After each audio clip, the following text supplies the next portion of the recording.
podcast. My name is John Harris. I will be traveling this week, so my goal is to give you a few very short podcasts. I know I gave you a few longer ones last week, but I'm gonna try to pack some truth into some little nutshells. Today we're going to be talking about reacting to cancel culture a little bit, and I'm going to use as an example a Southern Baptist professor who's reacting to kind of like a social justice mob. In fact, I don't think that's an unfair way to characterize kind of what's happening online, at least. Some of the comments are just vicious, and I won't show you all those. I want to have more of a broad discussion about how to handle this, or maybe how not to. And this particular professor we're going to be talking about, my goal really isn't to criticize him so much as just use this situation as an example. I think often when social justice advocates go after a person and they target someone, they say, this is the person we're going to go after, and you find on Twitter or Facebook, the mob comes out and they start saying all kinds of horrible things, calling for resignations. Two things happen, and they're very confusing. Usually, number one, the person who is being canceled apologizes for anything they may have said that was offensive.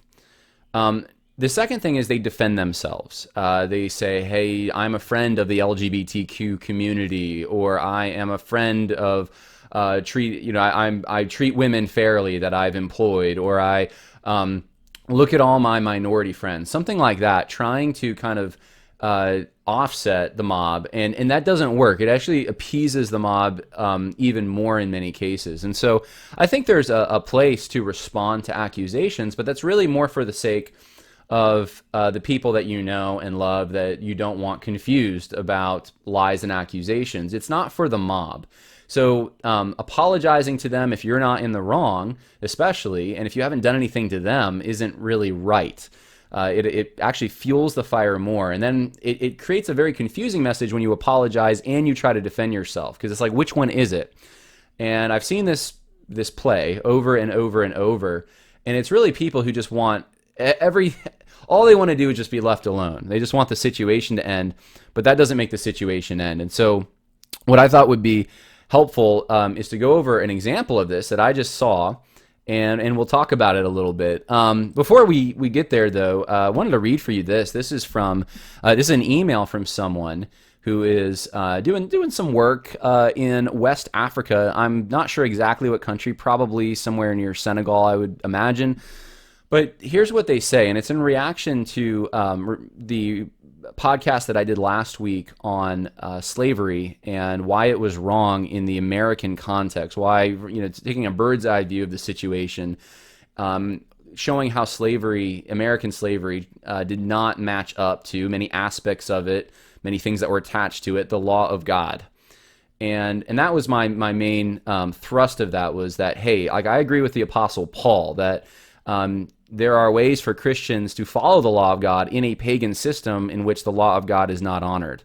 But Christians are then responsible for stepping in and requiring themselves to follow that law. And so here's the email I got. It says, "Hey John, thanks for the work you're doing in teaching history and worldview to those who have a desire to listen. I appreciate your recent treatment of American slavery and where specifically it was wrong. I think it is important to clearly think about these issues and have a solid biblical foundation for our definition of sin, instead of just letting culture or our feelings dictate our moral code. I mainly wanted to contact you to give a precision on an argument you used in that video. You pointed out the fact that there were black and Indian slave owners, masters, and that African slavery was well established before Europeans got involved with buying slaves from the slave network and shipping them across the Atlantic. You argued, if I understood you correctly, that these facts negate the narrative that slavery was always based on racial prejudice and vainglory, particularly the idea that white people of European descent only ever were involved in slavery because they were racists who saw Africans and other indigenous people groups of a different color as inferior or less than human. As far as that goes, I agree, especially where people define racism as white versus black or based on a Darwinian idea of different human races, etc.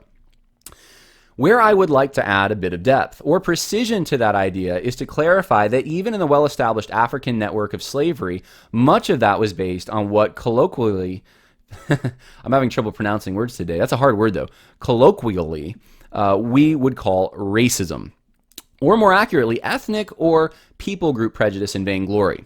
I'm a white American living in West Africa as a missionary. I also grew up here with missionary parents. As we interact with people here and study their language, culture, and worldview, we see the evidence of mankind's natural tendency to let sin rule our interactions with and views of others regardless of the color of their skin.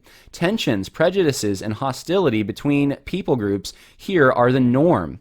Even when they are not overtly acted on, people know that this people group is always like this or that. Politics is much more about having your people group's candidate elected and not so much about what they actually stand for, etc., etc. More than that, though, the traces of intra-African slavery are still very present. People still know, even within their own people groups, which individuals are descended from slave families and which ones are descended from the ruling class. To some extent, this has become banalized into a way of interacting with other ethnic or family groups in a joking manner. If your family name is Silla and you encounter a Kamara, you can tell them that all Kamaras are thieves or that they are your slave and they need to respect you. A Kamara can tell you that he will beat you if you don't respect him because the mother of the Silas was a Kamara, etc. As I said, this is often used as a way of finding a connection with someone from a different family or group, and strangely to our eyes, as a way of easing tensions between them. However, there are also true prejudices and tensions that still run deep. We have been told that a certain presidential candidate here would never be able to win because he has a slave family name. People still tell us with pride that their families were the kings of the area, and which families were their slaves. Once we had a man tell us that his daughter was in the U.S. and wanted to marry a black American. We thought he would be happy about that, but he said he would never give his permission for her to marry the American. When we asked why, he said it was because the young American man came from slaves, whereas his family were the royalty that had sold the slaves. And why would he want his daughter to marry a slave? We were a bit stunned, to say the least. On a side note, this prejudice is also one reason that the idea of freed slaves returning to their countries of origin would have been complicated on many levels. One caveat. What I've written here reflects our current level of understanding of the cultural and worldview realities here. We are still learning, and there will likely be further nuances and background realities to this issue that we will discover as we progress. All this to say, there could have been and was sinful prejudice and vainglory involved in the black-on-black slavery in much the same way that there could have been and was in white-on-black slavery, even though it wouldn't be based on race exactly. The fact that black-on-black slavery existed doesn't in and of itself mean that there was some slavery that was not based on sinful prejudice. I still believe that the fact of black-on-black slavery and the existence of the intra-African network of slavery pre-European involvement are both extremely important to bring into the conversation. I also do believe that there were, as you argue, white slave owners, masters, who did not have a sinful prejudice toward their slaves. I merely wanted to give a bit more context to the conversation, since it is, after all, a conversation that matters. And he gave me some links to a couple of interfamily ethnicity joking relationships in case I was interested. So some of the culture there. It's interesting, and I read this just because it further, I think, backs up some of the things, at least, that I was saying. That, this is a problem that has affected humanity forever, and it still will, and it still is. It's just that we don't identify it sometimes that way. In fact, right now, instead of a genetic inferiority or a superiority, there is a moral inferiority or superiority accompanying some races in the way that elites think about quote-unquote race or ethnicity today. And the lighter skinned you are, the more European you are, you have some kind of a moral inferiority or an epistemic knowledge inferiority. You don't know about oppression. You're not qualified to speak about it. Even if you were an orphan and had people abuse you, you still can't really speak about it as knowledgeably as someone who's a minority. And so that's kind of what we're in now. I mean, you don't think that is some kind of prejudice? Of course it is. So, very, very interesting email that I got there. I wanted to share that with you. Now, on to the subject at hand. I had written this, and actually, this isn't the subject at hand. I just wanted to share this with you. It actually goes along with the email we just read. Then we'll get to the subject at hand. I wrote this yesterday, I think. There are certain wrongs that cannot be rectified this side of heaven. Yes, the perpetrators get away for a short time until they stand before God. Punishing a group of people who were not the perpetrators creates two injustices where before there was one. This is precisely what the modern social justice advocates seek to do. White people, straight people, and males become the scapegoats for an ethic of revenge, pretending to be justice.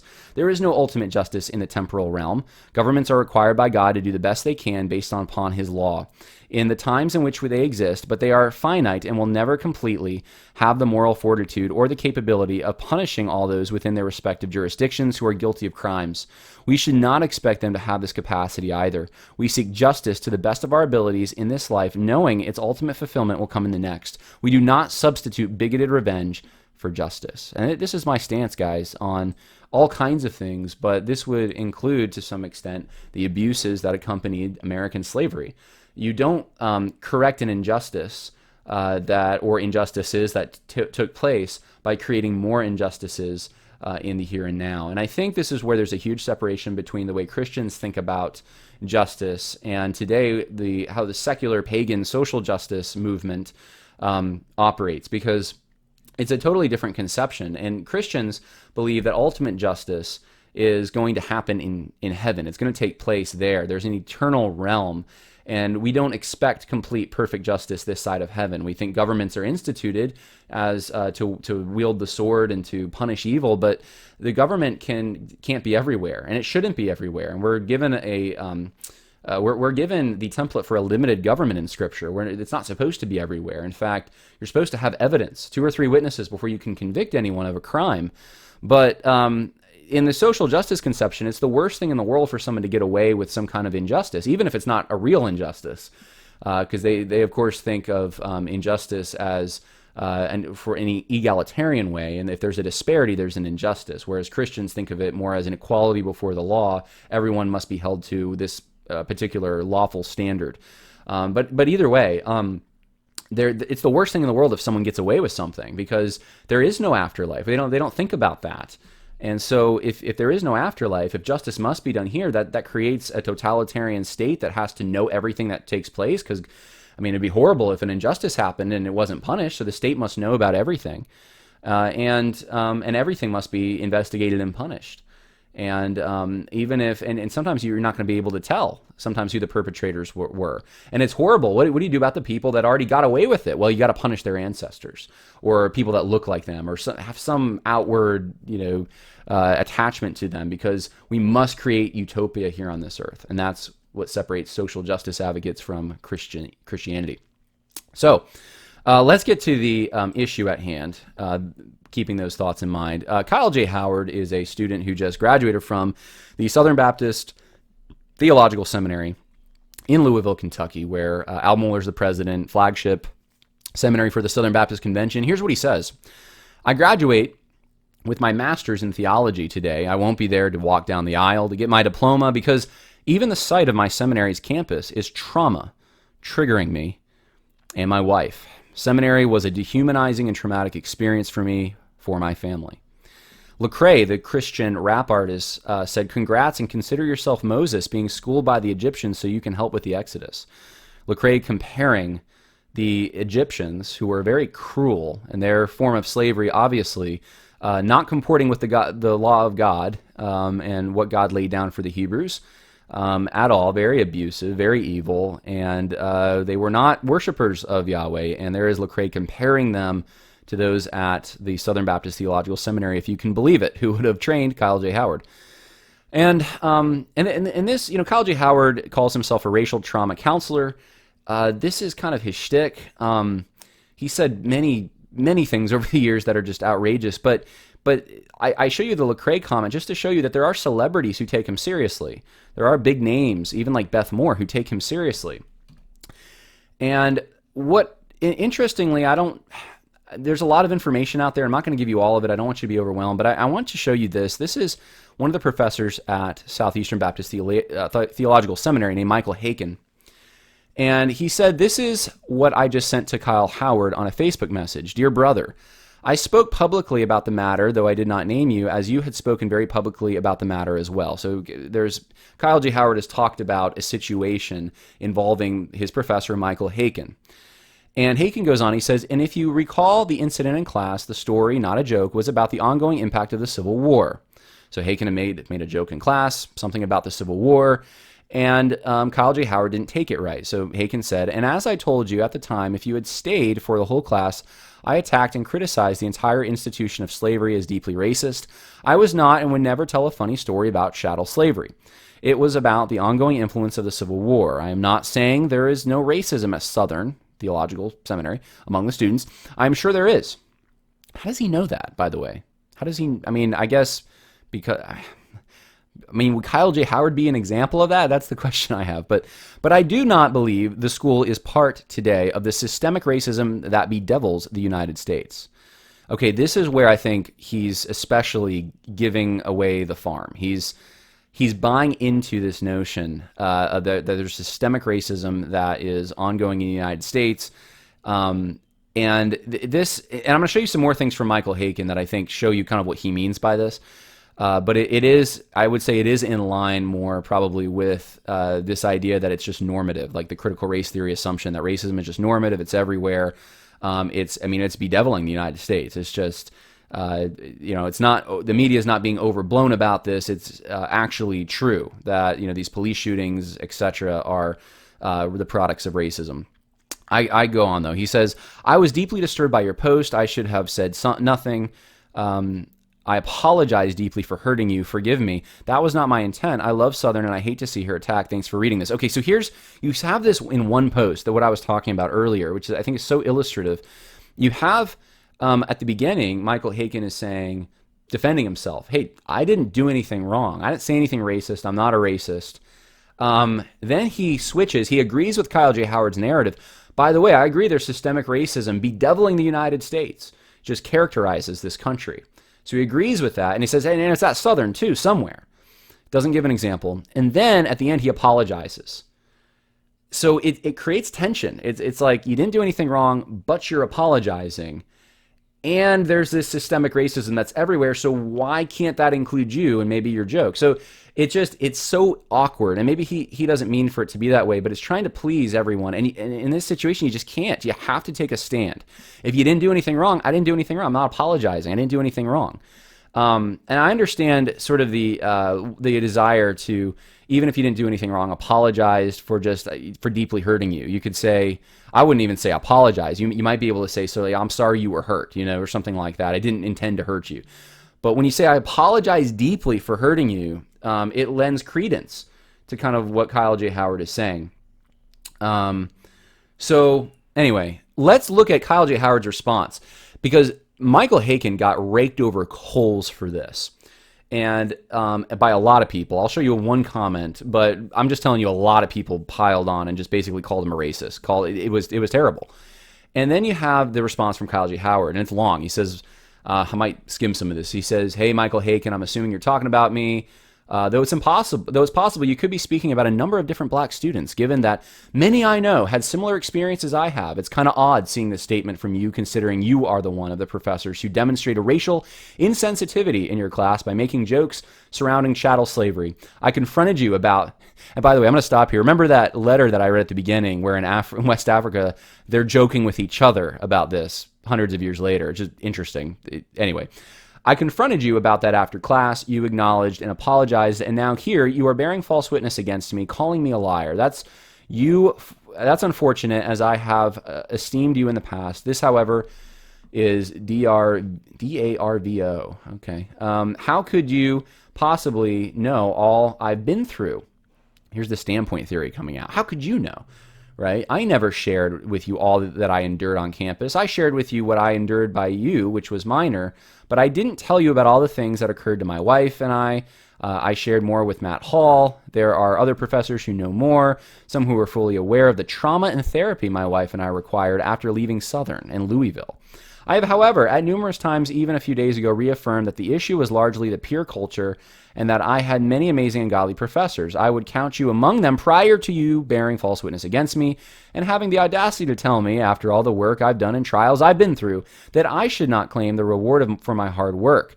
60 years ago, black students like myself couldn't even attend Southern. I'm not about to let a professor, especially a non-black professor, tell me what I can and can't receive based upon my labors in 2021. I mean, this is just the entitlement in this. No gratitude for being able to get through this. I don't know if he received scholarships or not, but like, I mean, look, it's just amazing to me that what social justice advocates think they're owed, and what they, what constitutes trauma to them.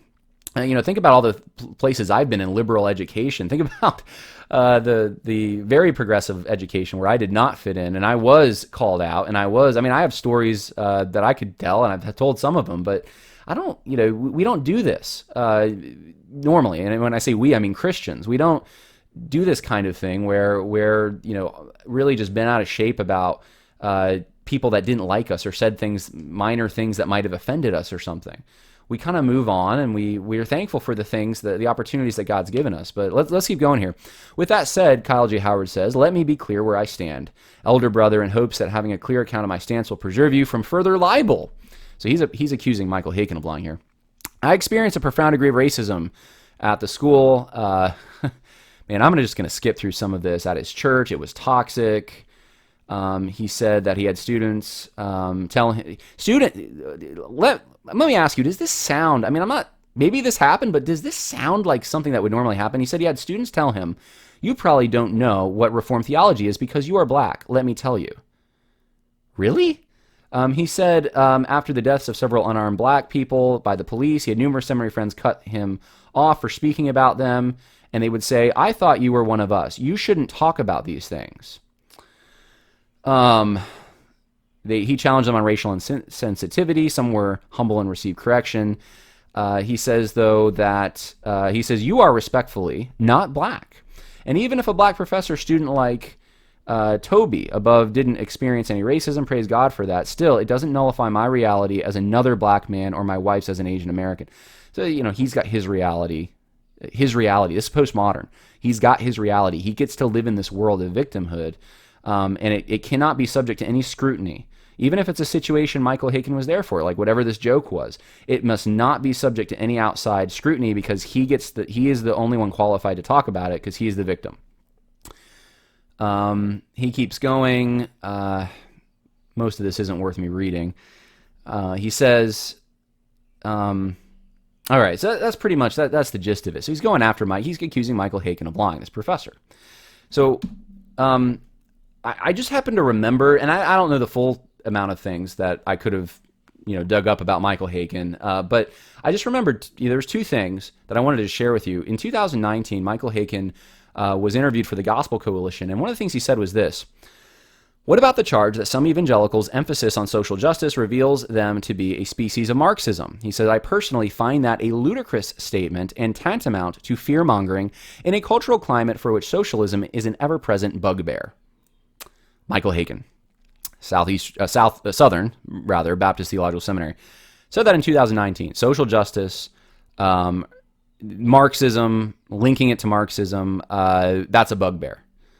And of course, it is linked to Marxism. Critical race theory is linked to Marxism. So, I show this in the book that I'm writing right now. This is just, the fact that he can say this, I don't even know. It's just either you're knowingly saying something that's false or you just haven't studied it enough. They're totally linked, completely linked. The term social justice itself, the way it was introduced and where it was popularized, I'm not talking about the Catholic Church and how they used it, but the way that it was actually popularized first was really marketing the idea of Fabian socialism to people in the United States especially.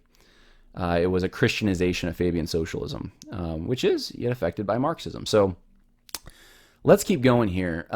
There was another thing I remembered. Michael Haykin had reposted The Myth of the Kindly General, which I think is the Atlantic piece. He says, "A very sober analysis of Robert E. Lee, June 4th, 2020. This is right when everything's, right when mobs are lawlessly ripping down statues in Richmond and trying to, and desecrating the Lee statue. This is when he posts it. And of course, I had responded at the time. I said, look, I've read several Lee biographies. The critics even have a hard time painting him as evil. He was extremely disciplined. He never had a demerit at West Point. He was extremely accomplished. Churchill said the greatest military mind in the Western world has ever produced. He was a faithful Christian, constantly quoting scripture. cared about the spiritual state of his men. He was an honorable foe. He harbored no resentment after his defeat, but sought a reconciliation. He never fought dirty or treated civilians poorly like his opponents. He was against slavery. He treated his slaves he inherited very well while praying for the abolition of slavery and pursuing a gradual means to do it, like granting freedom to slaves who fought for the Confederacy. He was very chivalrous. See, I can't pronounce anything today. I'm just going to even skip it. I can't. He had chivalry. There you go. Toward women. He was somewhat of a gallant officer during the Mexican-American War, and women loved his company. He was exceedingly forward thinking in his treatment of minorities in general. There's a story about him after the war you'll see if you watch my last podcast. And the list goes on. Modern retellings tend to be complete revisionism. And I'm talking about the Atlantic piece here. For example, the myth that he beat a slave and was never taken seriously until very recently and was first printed by Lee's detractors, or that he had a foot fetish based on psychological readings of his writings, or that he knew about lynchings but did nothing. That's complete speculation and goes against all we know about him. Brian McClanahan wrote a good response to the revisionist Myth of the Kindly General piece called Robert E. Lee vs. Twitter Historians. If you want a good book, Douglas Southall Freeman's Lee. You could read that, or Robert E. Lee on Leadership by Crocker is good. So I wrote this response. Basically, seeing everything that was happening, I wrote it right the day after Michael Haykin had posted this. And so I'm just thinking, like, Michael Haykin has fed the woke mob a little bit. He's kind of, even in his little apology there, he's feeding them. He's giving them things. He's saying, hey, I'm with you. I'm one of you. And then where did that get him? Got him nowhere. He's being brutally treated. And let me give you, this is not the worst one of all, but this is a prominent pastor in the Southern Baptist Convention, Dwight McKissick. This is what he says. If Haykin is currently a professor at SBTS, African Americans need to remove him. Oh no, Al Mohler, sorry. Al Mohler needs to remove him. Very sad to say to a graduate celebrating his graduation, you ought to give your degree back. African American professors are forced to sign a document written by white supremacists there. Students attend classes named for them. So he's calling for the removal of Haykin. This is cancel culture. That and giving into the mob didn't do anything for him. And this is the kind of person that Haykin's dealing with here. He's trying to get some kind of a deal going here, where an apology that Kyle J. Howard's going to accept. And these are the kinds of things Kyle J. Howard posts. He says, I'm convinced white evangelicalism doesn't want black people in heaven, it wants them in hell. Why else would there be such a concerted effort to present Christianity as a white supremacist religion with a Christ that despises them? It can't stand the idea of sharing heaven with us. This is an accusation, and it's a disgusting accusation, and it shows the hypocrisy that the people that are crying racist are the ones that are actually exercising some kind of prejudice based on ethnicity. And this is just a clear-cut example of the wrong way to deal with this situation. So, John, how would you deal with this? What would you do? Well, let me show you something. Let me show you what Scripture says. 1 Thessalonians 5:14 says this, we urge you, brothers and sisters, admonish the unruly, encourage the faint-hearted, help the weak, be patient with everyone. 1 Thessalonians 5:14 gives us the template. Where does Kyle J. Howard fit? The word for unruly could be translated disorderly, and it means out of order, out of place. Kyle J. Howard's disorderly. He's unruly. He's not faint-hearted. He's not weak. But that's what he wants you to think he is. He wants you to think that he's the faint-hearted. He's the weak. He needs encouragement. He needs help. When really he's the one that's being the unruly here. He's making these false accusations, and he needs to be treated as such. And you admonish someone who's unruly. You don't encourage them. You don't help them. Here's another proverb that came to mind. Proverb 29:25 says this, the fear of man brings a snare, but he who trusts the Lord will be exalted. And this is what I would encourage someone like Michael Haykin to do. Not that he's listening, but fear the Lord, don't fear man in this. Don't give in to the demands of the social justice mob because you fear them. Don't apologize for things that you've done that aren't, if they're not wrong. If they're truly not wrong and you're justifying yourself, don't apologize for them. Stand your ground. Stand firm in your ground. And this is what I've tried to exercise. So, sometimes I understand someone accuses you of something, you need to explain what your position is if it's been mischaracterized. But you're not doing that to the mob. You're not going to the mob and saying, approve me. They'll never approve you. You have to admonish the unruly. You have to take it to them and saying, you're the ones that are being wrong in this. Kyle J. Howard, it's wrong for you to falsely accuse me of this. You need to repent, brother. If you want to even say brother with Kyle J. Howard, but you need to repent. And that's really where it ends. You cannot give in. And Michael Haykin has given in multiple times to this. And now it's not getting him anywhere. And in fact, it's kind of like sharks when they smell blood in the water. You don't want to show a little bit of a weakness there by granting their assumptions when you don't really believe them. If you start granting their assumptions, you start apologizing for things, then they're gonna it's like giving a moose a muffin. They're gonna want to take more. So there you go. That's the podcast today. I hope that was helpful for you. We'll have more material later in the week. God bless.